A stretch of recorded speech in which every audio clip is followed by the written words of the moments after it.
இந்த நாளின் நம்முடைய தலைப்பு என்னன்னா, தீமைக்கு தீமை செய்யாமல் தேவனிடத்தில் ஒப்புக் கொடுப்பது. நம்முடைய வாழ்க்கையில பல சமயங்கள்ல நம்ம தீமையான காரியங்கள சந்திக்கிறோம்.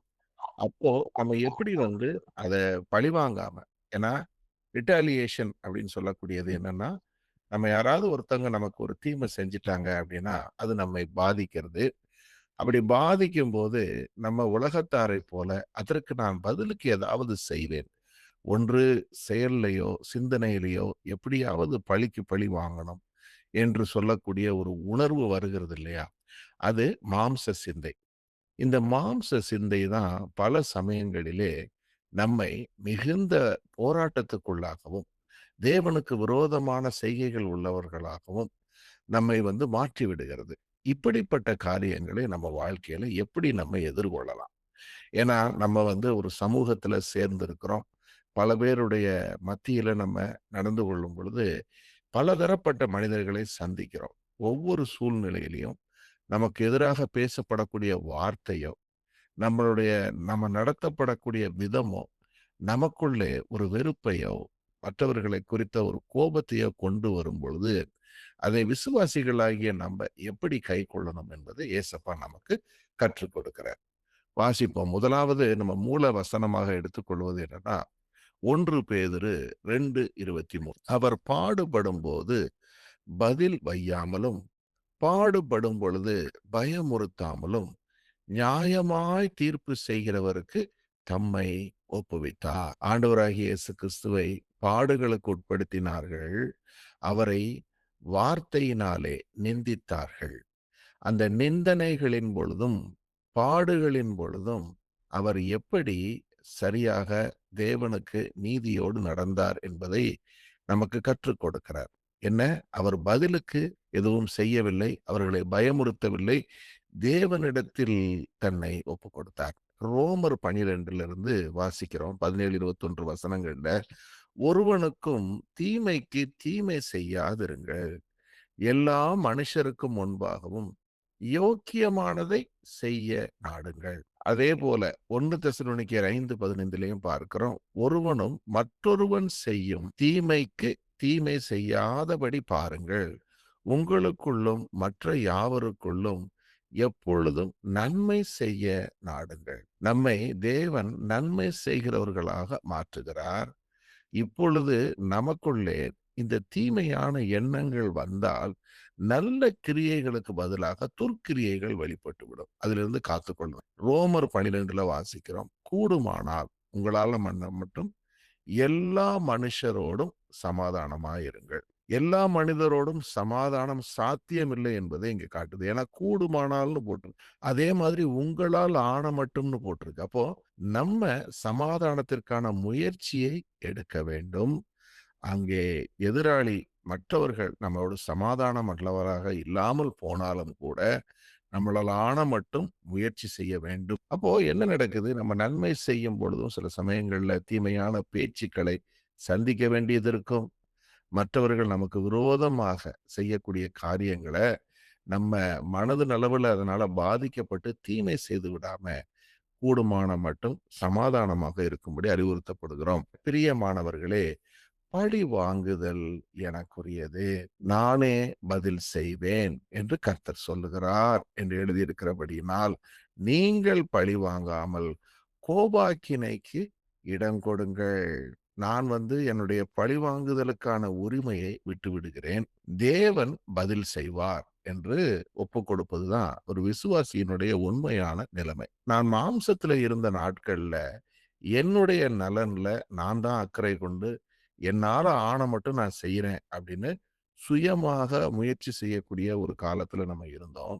அப்போ நம்ம என்னவா இருந்தோம்? கோபாக்கினையின் மக்களா இருந்தோம். ஏன்னா நம்ம ஒரு நியாயாதிபதி சீட்ல இருந்துட்டு, இவங்க செஞ்சது தப்பு, இது சரின்னு ஒரு தீர்ப்பிட்டு, நம்மளே அதுக்கு பதிலுக்கு ஏதாவது செய்ய வேண்டும் என்று, ஒன்று வார்த்தையில யுத்தம், அல்லது செயல்கள்ல, அல்லது எண்ணங்கள்ல, இப்படி பல வகைகள்ல நம்ம மற்றவர்களோடு ஒரு சமாதானமின்றி இருந்த நாட்கள்ல, நம்ம என்ன செய்தோம்? தேவனுக்கு விரோதமாக இருந்திருக்கிறோம். ஆனா, இப்போ நம்ம என்ன புரிந்து கொள்ளுகிறோம்? தேவன் நீதியுள்ள நியாயாதிபதி. அவர் எல்லாவற்றையும் நீதிக்குட்படுத்துவார் என்கிற உண்மையான புரிந்து கொள்ளுதல் இப்போ நமக்கு வந்திருக்கு. முன்பு நம்ம தேவனற்றவர்களா இருந்ததுனால, நம்ம அந்த மாதிரியான ஒரு எண்ணம் இல்ல நமக்கு. நம்ம தான் செய்யணும், அல்லது வேற யார் மூலமாவது ஏதாவது செய்யணும் என்பதாக நினைத்துக் கொண்டிருந்த காலங்கள் மாறி, இப்போ சர்வத்தையும் நீதியோடு ஆளுகிற தேவன் எல்லாவற்றையும் நீதியில கொண்டு வருவார் என்பதை நம்ம புரிந்து கொள்கிறோம். அடுத்தது, அன்றியும் உன் சத்துரு பசியாய் இருந்தால் அவனுக்கு போஜனம் கொடு, அவன் தாகமாய் இருந்தால் அவனுக்கு பானம் கொடு. நீ இப்படி செய்வதினால் அக்கினி தழலை அவன் தலையின் மேல் குவிப்பாய். தீமைக்கு நன்மை செய்வதுதான் தீமையை எதிர்த்து நிற்பதற்கான ஆயுதம் என்று கர்த்தர் சொல்றார். இது உலகத்தால ஏற்றுக்கொள்ளப்படாத ஒரு நியதியா இருக்கு. ஒருத்தன் தீமை செஞ்சுட்டே இருப்பானா, அவனுக்கு நன்மை செய்யணுமா, எனக்கு விரோதமா செய்யறவனுக்கு அப்படின்னு சொல்லி உலகம் யோசிக்கும். ஆனா நமக்கு கர்த்தர் சொல்றாரு, உன் சத்துரு அவனுக்கு தேவை இருக்கும்போது நீ உதவி செய், அவனுக்கு உணவு கொடு, அவனுக்கு நன்மை செய் என்று கர்த்தர் சொல்றாரு. அப்படி செய்தால் என்ன நடக்குமா, அவன் தலையிலே நீ அக்கினியை குவிப்பாய் என்று சொன்னால் என்ன நடக்குது, அங்கே அவனுக்குள்ளே ஒரு விதமான ஒரு மாற்றம். நான் இப்படிலாம் பண்றேன், எனக்கு அவன் எப்படி நன்மை பண்றான், நான் இவ்வளவு மோசமா செயல்படுறேன், எனக்கு எப்படி இவனால நன்மை செய்ய முடியுது என்கிற எண்ணமே அவனுக்குள்ளாக ஒரு மாறுதலை கொண்டு வருகிறது. அதனால போட்டிருக்கு, நீ தீமையினால் வெல்லப்படாமல் தீமையை நன்மையினால் வெல்லு. நான் ஒரு மிஷினரி கதையில வாசித்த ஒரு சம்பவம் எனக்கு ஞாபகத்துல இருக்குது. ஒருத்தர் ஆண்டவராகிய இயேசு கிறிஸ்துவை குறித்து பிரசங்கித்ததுனால அவரை சிறைச்சாலையில போடுறாங்க. ரஷ்யான்னு நினைக்கிறேன். அந்த சிறைச்சாலையில அவர் மிகுந்த பாடுகளுக்கு உட்படுத்தப்படுறாரு.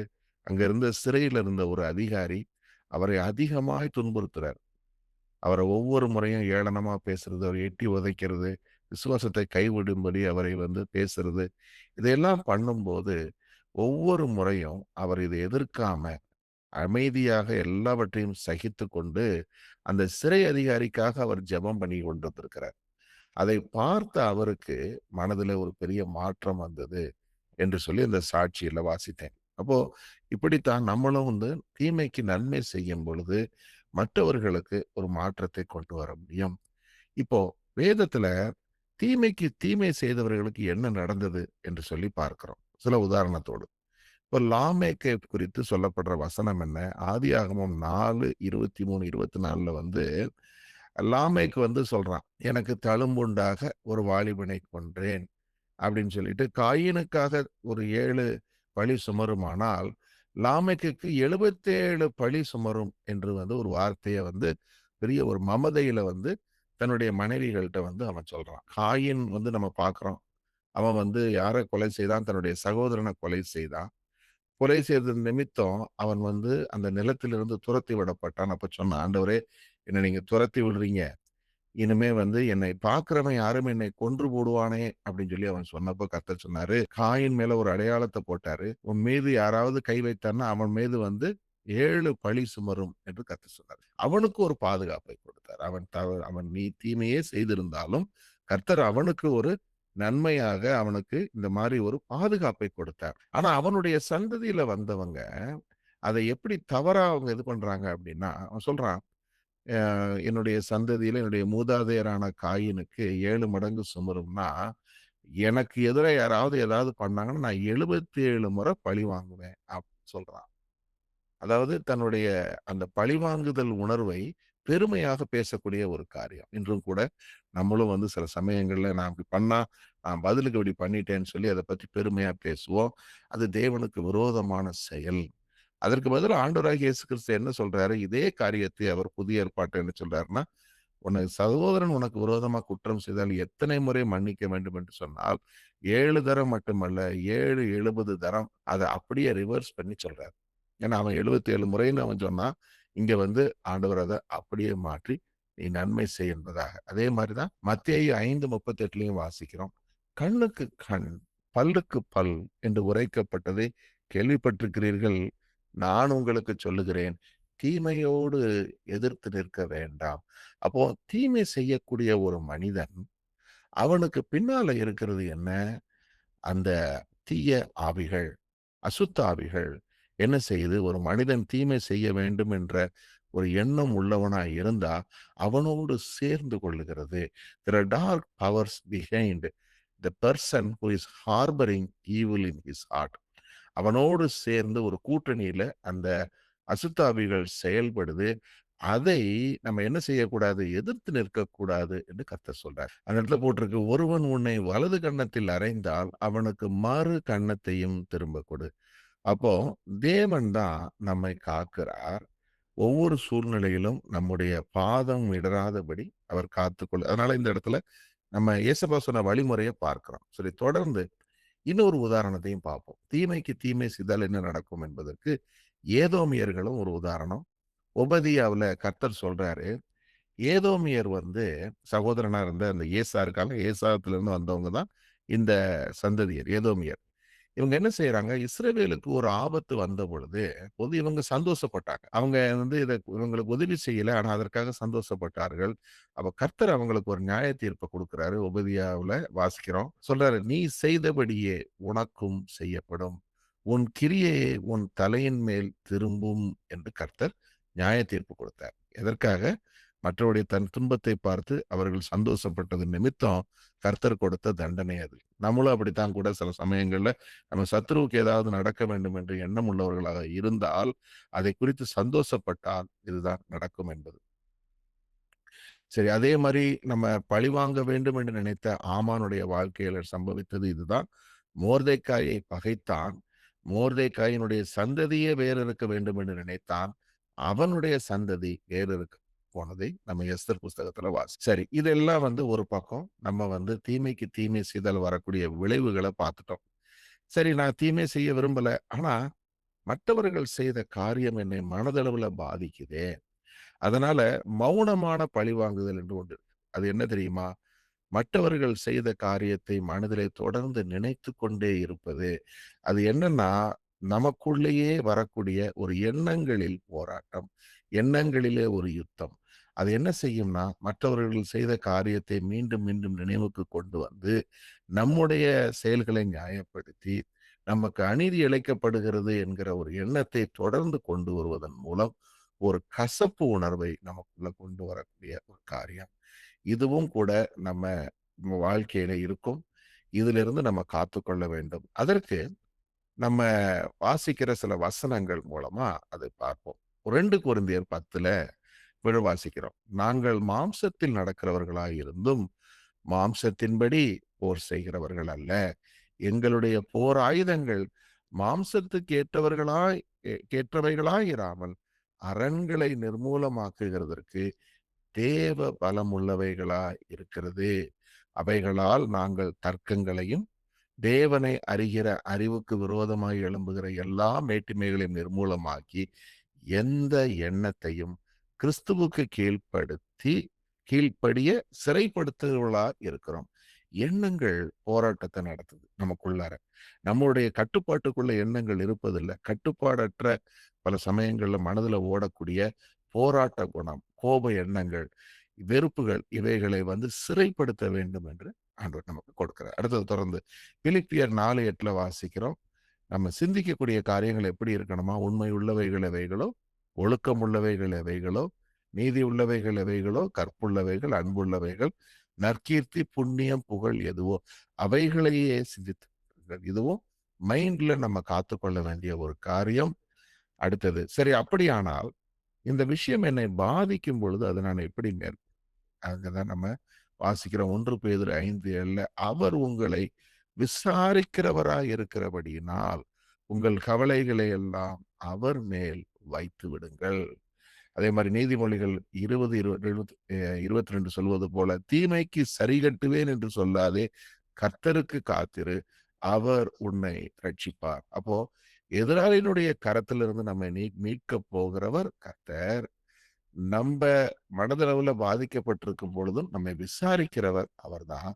அவரிடத்திலே அதை வைத்து விடுவோம் என்றே வேதம் நமக்கு காண்பிக்கிறது. 1 பேதுரு 4:19 வாசிக்கிறோம்.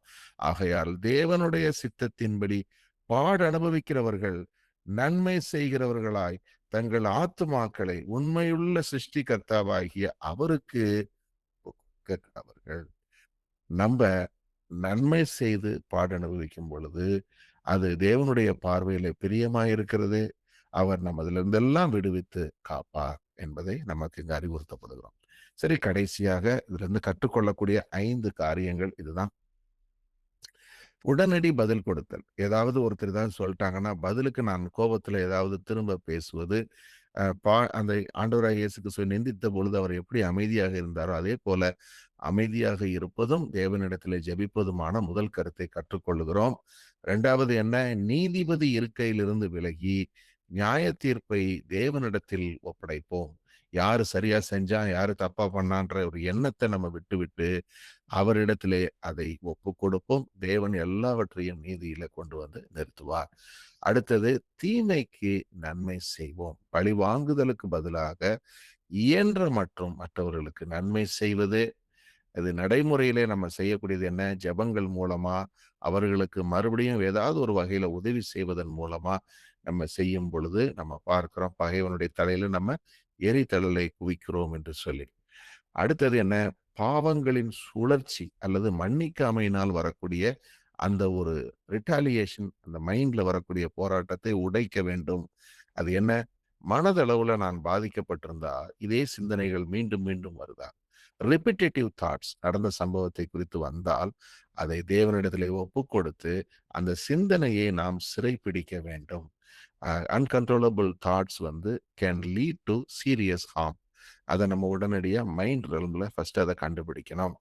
அடுத்தது, continually doing good and waiting upon God. நான் வந்து கர்த்தருக்கென்று இருக்கிறேன், நன்மையான காரியங்களைத்தான் செய்கிறேன், ஆனாலும் எனக்கு இவ்வளவு பிரச்சனைகள் வருதே அப்படின்னு சொல்லும் பொழுது, கர்த்தருக்கு காத்திரு என்று வேதவசனம் நமக்கு சொல்லுது.